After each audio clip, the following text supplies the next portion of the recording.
ಪಿತನ ಸುತನ ಮತ್ತು ಪವಿತ್ರಾತ್ಮರ ನಾಮದಲ್ಲಿ ಆಮೇನ್. ಪ್ರಭು ಕ್ರಿಸ್ತರಲ್ಲಿ ಆತ್ಮೀಯ ಸಹೋದರ ಸಹೋದರಿಯರೇ, ಈ ದಿನದ ಮುಂಜಾನೆಯ ಜೀವಸ್ವರ ಮಾರ್ಕನು ಬರೆದ ಶುಭ ಸಂದೇಶ 16ನೇ ಅಧ್ಯಾಯ ವಚನ 16ರಿಂದ. ಪುನರುತ್ಥಾನರಾದ ಪ್ರಭು ಯೇಸು ತಮ್ಮ ಶಿಷ್ಯರಿಗೆ ಕೊಟ್ಟಂಥ ಆದೇಶ ಸುಮಾರು 40 ದಿನಗಳವರೆಗೂ ನಾನಾ ವಿಧದಲ್ಲಿ ತಾವು ಜೀವಂತವಾಗಿ ಎದ್ದಿರುವುದು ಮತ್ತು ತಾವು ಜೀವಂತವಾಗಿರುವುದನ್ನು ಸಾಕ್ಷೀಕರಿಸುವುದಕ್ಕಾಗಿ ನಾನಾ ವಿಧದಲ್ಲಿ ಶಿಷ್ಯರಿಗೆ ಕಾಣಿಸಿಕೊಂಡು ಅನೇಕ ವಿಧವಾದ ಉಪದೇಶಗಳನ್ನು ಅವರಿಗೆ ಮಾಡಿದರು. ಅದರಲ್ಲಿ ವಿಶೇಷವಾದದ್ದು ಕೆಲವನ್ನು ನಾವು ಈ ದಿನಗಳಲ್ಲಿ ಧ್ಯಾನಿಸುವ. ಈ ದಿನ ಮಾರ್ಕನು ಬರೆದ ಶುಭ ಸಂದೇಶ 16ನೇ ಅಧ್ಯಾಯ ವಚನ 16. ವಿಶ್ವಾಸವಿಟ್ಟು ದೀಕ್ಷಾ ಸ್ನಾನ ಪಡೆಯುವವನು ಜೀವೋದ್ಧಾರ ಹೊಂದುವನು. ದೀಕ್ಷಾ ಸ್ನಾನದ ಅಭಿಷೇಕದ ವರಗಳು ಎಂದು ಹೇಳ್ಬೋದು. ಅಥವಾ ಪ್ರಭು ಯೇಸು ಸ್ವರ್ಗಾರೋಹಣ ಆಗುವುದಕ್ಕೆ ಮೊದಲು ಅಂತಿಮವಾಗಿ ತಮ್ಮ ಶಿಷ್ಯರಿಗೆ ಕೊಟ್ಟಂಥ ಆದೇಶ, ಇದೆಲ್ಲವನ್ನು ನೀವು ಮಾಡುವಿರಿ, ಇದು ನಿಮಗೆ ಆಗುವುದು ಎಂದು ಒಂದು ಆಶೀರ್ವಚನ ಎಂದು ಸಹ ಹೇಳಬಹುದು. ವಿಶ್ವಾಸವಿಟ್ಟು ದೀಕ್ಷಾ ಸ್ನಾನ ಪಡೆಯುವವನು ಜೀವೋದ್ಧಾರ ಹೊಂದುವನು. ಯೇಸು ನನ್ನ ರಕ್ಷಕ, ಯೇಸು ನನ್ನ ಪಾಪಗಳಿಗೆ ಸತ್ತು ಪುನರುತ್ಥಾನರಾಗಿ ಸ್ವರ್ಗಾರೋಹಣರಾಗಿದ್ದಾರೆ ಎಂದು ವಿಶ್ವಾಸಿಸುವುದೇ ಶುಭ ಸಂದೇಶ. ಈ ಯೇಸುವಿನ ಶುಭ ಸಂದೇಶವನ್ನು ಯಾರೆಲ್ಲ ವಿಶ್ವಾಸವಿಟ್ಟು ಯೇಸುವಿನ ನಾಮದಲ್ಲಿ ದೀಕ್ಷಾ ಸ್ನಾನ ಪಡೆದುಕೊಳ್ಳುತ್ತಾರೋ ಅವರು ಜೀವೋದ್ಧಾರವನ್ನು ಹೊಂದಿಕೊಳ್ಳುತ್ತಾರೆ. ಜೀವೋದ್ಧಾರ ಅಂದರೇನು? ಮರಣದಿಂದ ನಿತ್ಯ ಜೀವಕ್ಕೆ. ಅವರು ಖಂಡನೆಗೆ ದಂಡನೆಗೆ ಗುರಿಯಾಗುವುದಿಲ್ಲ. ಅವರು ನಿತ್ಯ ಜೀವ ರಕ್ಷಣೆಯನ್ನು ಹೊಂದಿಕೊಳ್ಳುತ್ತಾರೆ, ಜೀವೋದ್ಧಾರವನ್ನು ಪಡೆದುಕೊಳ್ಳುತ್ತಾರೆ.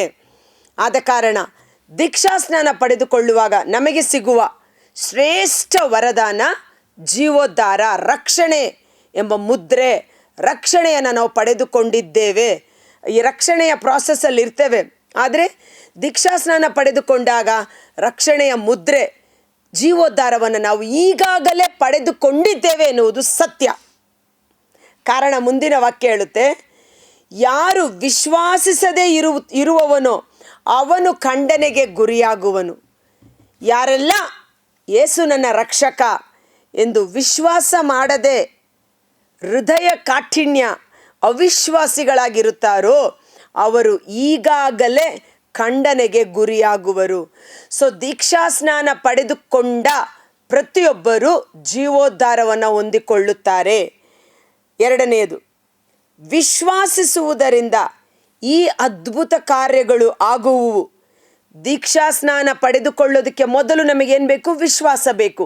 ಯೇಸು ನನ್ನ ರಕ್ಷಕ, ಯೇಸು ನನ್ನ ಪಾಪಗಳಿಗಾಗಿ ಸತ್ತದ್ದು, ಯೇಸು ಸತ್ತು ಪಾಪವನ್ನು ಜಯಿಸಿ ಮರಣವನ್ನು ಜಯಿಸಿ ಪುನರುತ್ಥಾನಗೊಂಡಿದ್ದಾರೆ, ಯೇಸು ಮತ್ತೆ ಮರಳಿ ಬರುತ್ತಾರೆ ಎಂದು ಈ ವಿಶ್ವಾಸದ ಜೀವನವನ್ನು ನಡೆಸುವವರ ಪ್ರತಿಯೊಬ್ಬರ ಜೀವಿತದಲ್ಲಿ ಈ ಕೆಳಕಂಡ ಅದ್ಭುತ ಕಾರ್ಯಗಳು ಆಗುತ್ತದೆ. ಅವರು ನನ್ನ ಹೆಸರಿನಲ್ಲಿ ದೆವ್ವಗಳನ್ನು ಬಿಡಿಸುವರು. ಮೊಟ್ಟ ಮೊದಲನೇದಾಗಿ ಯೇಸುವಿನಲ್ಲಿ ವಿಶ್ವಾಸವಿಟ್ಟು ದೀಕ್ಷಾ ಸ್ನಾನ ಪಡೆದುಕೊಂಡ ಪ್ರತಿಯೊಬ್ಬ ವ್ಯಕ್ತಿಗಳು ಯೇಸು ನಾಮವನ್ನು ಉಪಯೋಗಿಸಿ ದೆವ್ವಗಳನ್ನು ಬಿಡಿಸುವ ಅಭಿಷೇಕ ಮತ್ತು ಅಧಿಕಾರವನ್ನು ಹೊಂದಿರುತ್ತಾರೆ. ಹೊಸ ಭಾಷೆಗಳಲ್ಲಿ ಮಾತಾಡುವರು. ದೀಕ್ಷಾ ಸ್ನಾನ ಪಡೆದುಕೊಂಡು ಯೇಸುವಿನಲ್ಲಿ ವಿಶ್ವಾಸವಿಟ್ಟಿರುವ ಪವಿತ್ರಾತ್ಮರಿಂದ ಮುದ್ರಿಸಲ್ಪಟ್ಟಿರುವ ಪ್ರತಿಯೊಬ್ಬರು ಹೊಸ ಭಾಷೆಗಳು, ನವ ಭಾಷೆಗಳು, ಭಾಷಾ ವರಗಳಲ್ಲಿ ಅವರು ಮಾತನಾಡುವರು. ಕೈಗಳಿಂದ ಸರ್ಪಗಳನ್ನು ಎತ್ತಿದರು, ವಿಷ ಪದಾರ್ಥಗಳನ್ನು ಕುಡಿದರು, ಯಾವ ಹಾನಿಯೂ ಅವರಿಗಾಗದು. ವಿಶ್ವಾಸಿಸುವುದರಿಂದ ಈ ಕಾರ್ಯಗಳಾಗುವುದು. ಅವಿಶ್ವಾಸದಿಂದ ಏನು ಮಾಡಿದರೂ ಪಾಪ. ವಿಶ್ವಾಸವಿಲ್ಲದೆ ಊಟ ಮಾಡುವವನು ಸಹ ದೇವರ ಮುಂದೆ ಅಪರಾಧಿಯಾಗುತ್ತಾನೆ. ರೋಮ 14:23. ನೀನು ಮಾಡುವ ಊಟದಲ್ಲಿ ಸಹ ನಿನಗೆ ವಿಶ್ವಾಸ ಇರಬೇಕು. ಆದರೆ ಇಲ್ಲಿ ದೇವರ ವಾಕ್ಯ ಹೇಳುತ್ತೆ, ನೀನು ಯೇಸುವನ್ನು ನಂಬುವ ಕಾರಣ ಯೇಸುವಿನ ನಾಮದಲ್ಲಿ ವಿಷ ಸರ್ಪಗಳನ್ನು ಕೈಗಳಲ್ಲಿ ಹಿಡಿದರೂ ಅವುಗಳು ನಿನಗೆ ಹಾನಿ ಮಾಡುವುದಿಲ್ಲ. ಪೌಲ ಸಮುದ್ರ ಪ್ರಯಾಣವನ್ನು ನಡೆಸಿ ಸಮುದ್ರ ಪ್ರಯಾಣದ ಮರಣದ ಆಪತ್ತಿನಿಂದ ರಕ್ಷಣೆಯನ್ನು ಪಡೆದುಕೊಂಡು ಒಂದು ಮಾಲ್ಟಾ, ಪ್ರೇರಿತರ ಕಾರ್ಯಕಲಾಪಗಳು 28ರಲ್ಲಿ ನಾವು ನೋಡ್ತೇವೆ, ಮಾಲ್ಟಾ ಅನ್ನುವ ದ್ವೀಪದಲ್ಲಿ ಚಳಿ ಕಾಯಿಸುವ ದಿನವಾದ ಕಾರಣ ಇಟ್ಟಿಗೆಯನ್ನು ಕಟ್ಟಿಗೆಯನ್ನು ತೆಗೆದುಕೊಂಡು ಬಂದು ಬೆಂಕಿ ಇಡಲು ಅವನು ಹೋಗುವಾಗ ಆ ಕಟ್ಟಿಗೆಯ ಗುಂಪಿನಿಂದ ಒಂದು ಹಾವು, ದೊಡ್ಡ ನಾಗರ ಹಾವು ಅವನ ಕೈಯನ್ನು ಸುತ್ತಿಕೊಳ್ಳುತ್ತದೆ. ಜನರೆಲ್ಲರೂ ನೋಡುತ್ತಾರೆ, ಇನ್ನೇನು ಸ್ವಲ್ಪ ಸಮಯಗಳಲ್ಲಿ ಆ ಹಾವು ಕಚ್ಚಿ ವಿಷ ಇವನ ಶರೀರಕ್ಕೆ ಏರಿ ಇವನು ಸತ್ತು ಬಿದ್ದು ಹೋಗುತ್ತಾನೆ ಎಂದು. ಜನರೆಲ್ಲರೂ ಇವನು ಎಂಥ ಕೊಲೆಗಡುಕ, ಸಮುದ್ರದಲ್ಲಿ ಸಾಯಬೇಕಾಗಿದ್ದವನು ಅಲ್ಲಿಂದ ತಪ್ಪಿಸಿಕೊಂಡು ಬಂದ, ಆದರೆ ನೋಡು ಮರಣ ಇವನನ್ನು ಬಿಡ್ತಾ ಇಲ್ಲ ಅನ್ನುವ ರೀತಿಯಲ್ಲಿ. ಆದರೆ ಪೌಲನು ಯೇಸುವಿನ ನಾಮದಲ್ಲಿ ದೀಕ್ಷಾ ಸ್ನಾನ ಪಡೆದುಕೊಂಡ ವ್ಯಕ್ತಿಯಾಗಿದ್ದ. ಯೇಸುವೆ ಏಕೈಕ ರಕ್ಷಕ, ಆಮೇನ್ ಎಂದು ಹಾಕುವ, ಯೇಸುವೆ ಏಕೈಕ ರಕ್ಷಕ ಎಂದು ಇಡೀ ಲೋಕಕ್ಕೆ ಸಾಕ್ಷಿಯಾಗಿ ಸುವಾರ್ತೆ ಸಾರುವ ದೇವರ ಸೇವಕನಾಗಿದ್ದ, ಪವಿತ್ರಾತ್ಮ ಭರಿತ ವ್ಯಕ್ತಿಯಾಗಿದ್ದ. ಅವನು ಕೈಯಲ್ಲಿ ಸುತ್ತಿಕೊಂಡಿದ್ದ ಸರ್ಪವನ್ನು ಹೀಗೆ ಜಾಡಿಸುವಾಗ ಆ ಸರ್ಪ, ಘಟ ಸರ್ಪ ಒಂದು ಹುಳುವಿನಂತೆ, ಕ್ರಿಮಿಯಂತೆ ಆ ಬೆಂಕಿಯಲ್ಲಿ ಬಿದ್ದು ಸುಟ್ಟು ಭಸ್ಮವಾಯಿತು. ಜನರೆಲ್ಲರೂ ನೋಡುತ್ತಿದ್ದಾರೆ, ಇನ್ನೇನು ಇವನ ಮೈ ಊದಿಕೊಳ್ಳುತ್ತದೆ, ಇವನು ಸತ್ತು ಹೋಗುತ್ತಾನೆ ವಿಷದಿಂದ ಅಂತ. ಆದರೆ ಪೌಲನ ಶರೀರಕ್ಕೆ ಯಾವ ಹಾನಿಯೂ ಉಂಟಾಗಲಿಲ್ಲ. Praise the lord. ವಿಷ ಸರ್ಪಗಳನ್ನು ಕೈಗಳಲ್ಲಿ ಹಿಡಿದರೂ ಅವುಗಳಿಂದ ಹಾನಿ ಉಂಟಾಗುವುದಿಲ್ಲ. ಕಾರಣ ಅವರು ಯೇಸುವಿನಲ್ಲಿ ವಿಶ್ವಾಸವಿಟ್ಟ ಕಾರಣ. ಸಿಂಹಗಳ ಮೇಲೂ ಸರ್ಪಗಳ ಮೇಲೂ ನೀವು ತುಳಿಯುವಿರಿ, ಅವುಗಳಿಂದ ನಿಮಗೆ ಯಾವುದೇ ಹಾನಿ ಉಂಟಾಗುವುದಿಲ್ಲ. ಇವತ್ತು ಅನೇಕರಿಗೆ ಮನೆಗಳಲ್ಲಿ ಜಿರಳೆ ಅಥವಾ ಹಲ್ಲಿ ಇಂಥ ಪ್ರಾಣಿಗಳನ್ನು ಅಥವಾ ಕೀಟಗಳನ್ನು ಕಂಡಾಗ ಸಹ ತುಂಬ ಭಯ.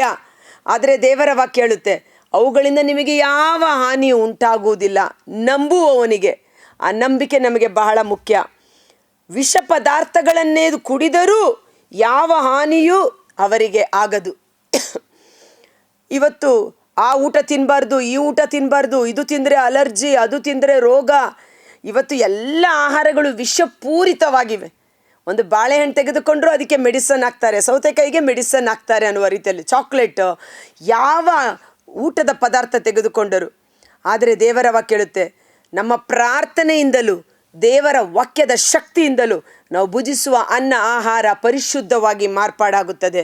ನೀನು ದೇವರಿಗೆ ಕೃತಜ್ಞತಾ ಸ್ತೋತ್ರವನ್ನು ಸಲ್ಲಿಸಿ ಅವುಗಳನ್ನು ಭುಜಿಸುವಾಗ ಅವಿಶ್ವಾಸ ಪಡುವುದು ಬೇಡ. ವಿಷ ಪದಾರ್ಥ ತಿಂದರೂ ಅವರ ಶರೀರಕ್ಕೆ ಯಾವುದೇ ಹಾನಿ ಉಂಟಾಗುವುದಿಲ್ಲ. ಅವರು ರೋಗಿಗಳ ಮೇಲೆ ಕೈ ಇಟ್ಟರೆ ರೋಗಿಗಳು ಗುಣ ಹೊಂದುವರು. ದೀಕ್ಷಾ ಸ್ನಾನವನ್ನು ಪಡೆದುಕೊಳ್ಳುವ ಪ್ರತಿಯೊಬ್ಬ ವ್ಯಕ್ತಿ ಪವಿತ್ರಾತ್ಮರಿಂದ ಅಭಿಷೇಕಿಸಲ್ಪಡುತ್ತಾನೆ. ಪವಿತ್ರಾತ್ಮ ಭರಿತನಾದ ವ್ಯಕ್ತಿ ಯೇಸುವಿನ ನಾಮದಲ್ಲಿ ರೋಗಿಗಳ ತಲೆಯ ಮೇಲೆ ಕೈ ಇಟ್ಟರೆ ಆ ರೋಗಗಳು ಗುಣ ಹೊಂದುತ್ತದೆ. ಇಂಥ ಒಂದು ದೀಕ್ಷಾ ಸ್ನಾನದ ಅಭಿಷೇಕದ ವರಗಳು ಇವು ಪ್ರತಿಯೊಬ್ಬ ಕ್ರೈಸ್ತರಿಗೆ, ದೀಕ್ಷಾ ಸ್ನಾನ ಪಡೆದು ಯೇಸುವನ್ನು ವಿಶ್ವಾಸಿಸಿ ದೀಕ್ಷಾ ಸ್ನಾನ ಪಡೆದ ಪ್ರತಿಯೊಬ್ಬ ಕ್ರೈಸ್ತನಲ್ಲಿ ಕಾರ್ಯ ಮಾಡುವಂಥದ್ದಾಗಿದೆ. ಆದರೆ ಇವುಗಳನ್ನು ನಾವು ನಂಬಿಕೆಯಿಂದ ಉಪಯೋಗ ಮಾಡುತ್ತಾ ಇಲ್ಲ. ವಾಕ್ಯವನ್ನು ನಂಬೋಣ. ಅದಕ್ಕೆ ಹಿಂದಿನ ವಚನ ನಾವು ನೋಡ್ತೇವೆ, ಪ್ರೇಷಿತರ ಮಾರ್ಕ 16:14 ಅನಂತರ 11 ಮಂದಿ ಶಿಷ್ಯರು ಊಟ ಮಾಡುತ್ತಿದ್ದಾಗ ಯೇಸು ಸ್ವಾಮಿ ಪ್ರತ್ಯಕ್ಷರಾದರು. ತಾವು ಪುನರುತ್ಥಾನ ಹೊಂದಿದ ಮೇಲೆ ತಮ್ಮನ್ನು ಕಂಡವರ ಮಾತನ್ನು ಅವರು ನಂಬದೇ ಇದ್ದ ಕಾರಣ ಅವರ ಅವಿಶ್ವಾಸವನ್ನು, ಹೃದಯ ಕಾಠಿಣ್ಯವನ್ನು ಯೇಸು ಖಂಡಿಸಿದರು. ಅವಿಶ್ವಾಸ ಅಂದರೆ ಏನು? ಯೇಸುವನ್ನು ನಂಬದೇ ಇರುವುದೇ ಅವಿಶ್ವಾಸ. ಪಾಪ ಮಾಡುವುದಲ್ಲ. ಪಾಪ ಮಾಡುವವನು ಪಾಪಿ ಎಂದು ಕರೆಯಲ್ಪಡುತ್ತಾನೆ. ಅವಿಶ್ವಾಸ ದೇವರ ವಾಕ್ಯವನ್ನು ನಂಬದೇ ಇರುವುದು, ಯೇಸುವನ್ನು ನಂಬದೇ ಇರುವುದು. ಅವರ ಹೃದಯ ಕಾಠಿಣ್ಯವನ್ನು ಯೇಸು ಖಂಡಿಸುತ್ತಾರೆ. ಯಾರಿಗೆ? ಶಿಷ್ಯರಿಗೆ.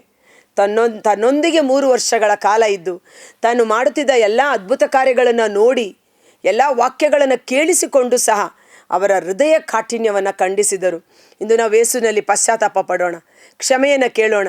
ನಾವು ಸಹ ಅನೇಕ ಬಾರಿ ದೇವರ ವಾಕ್ಯವನ್ನು ನಂಬದೇ ಪ್ರಾಪಂಚಿಕವಾದ ಮಾತುಗಳಿಗೆ ಹೆಚ್ಚು ನಂಬಿಕೆ ಕೊಟ್ಟಿರಬಹುದು. ನಮ್ಮ ಹೃದಯ ಕಾಠಿಣ್ಯತೆಯಿಂದ ತುಂಬಿರಬಹುದು.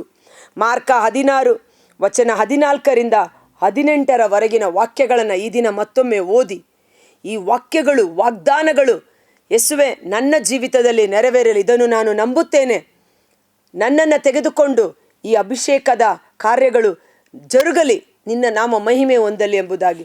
ಕರ್ತರಾದ ಯೇಸುವೇ, ಮುಂಜಾನೆ ವೇಳೆ ಜೀವಸ್ವರವನ್ನು ಆಲಿಸುತ್ತಿರುವ ಪ್ರತಿಯೊಬ್ಬ ಸಹೋದರ ಸಹೋದರಿಯರು, ಅವರ ಕುಟುಂಬಗಳನ್ನು ನಿಮ್ಮ ಕರಗಳಿಗೆ ಸಮರ್ಪಿಸುತ್ತೇನೆ. ಶಿಷ್ಯರ ಅವಿಶ್ವಾಸ ಮತ್ತು ಹೃದಯ ಕಾಠಿಣ್ಯವನ್ನು ಪ್ರಭು ಯೇಸು ಖಂಡಿಸಿದರು.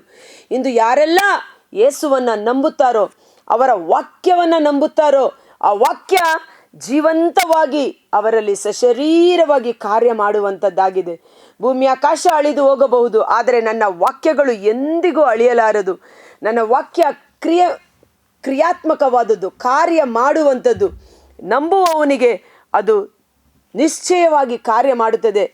ದೀಕ್ಷಾ ಸ್ನಾನ ಪಡೆದುಕೊಂಡ ವ್ಯಕ್ತಿಯ ಜೀವಿತದಲ್ಲಿ ಆತನು ವಿಶ್ವಾಸದ ಮೂಲಕ ವಿಷ ಪದಾರ್ಥ ತಿಂದರೂ ಹಾನಿಯಾಗುವುದಿಲ್ಲ, ಸರ್ಪಗಳು ಚೇಳುಗಳನ್ನು ಕೈಗಳಲ್ಲಿ ಎತ್ತಿಕೊಂಡರೂ ಅವನಿಗೆ ಹಾನಿಯಾಗುವುದಿಲ್ಲ, ರೋಗಿಗಳ ತಲೆಯ ಮೇಲೆ ಕೈ ಇಟ್ಟರೆ ರೋಗಗಳು ಗುಣ ಹೊಂದುತ್ತದೆ, ಖಂಡನೆಗೆ ದಂಡನೆಗೆ ಅವನು ಗುರಿಯಾಗುವುದಿಲ್ಲ, ಜೀವೋದ್ಧಾರವನ್ನು ಪಡೆದುಕೊಂಡಿದ್ದಾನೆ. ಈ ಒಂದು ವಚನದ ಅಭಿಷೇಕ ನಮ್ಮೊಬ್ಬೊಬ್ಬರ ಜೀವಿತದಲ್ಲಿ ಕಾರ್ಯ ಮಾಡಲಿ. ಈ ವಾಕ್ಯವನ್ನು ವಿಶ್ವಾಸಿಸಿ ಅದರಂತೆ ಯೇಸುವಿಗೆ ಸಾಕ್ಷಿಯಾಗಿ ಜೀವಿಸುವಂತೆ ನಮ್ಮ ಕರಗಳನ್ನು ಅಭಿಷೇಕಿಸಿರಿ, ನಮ್ಮ ತುಟಿ ನಾಲಿಗೆಗಳನ್ನು ಅಭಿಷೇಕಿಸಿರಿ.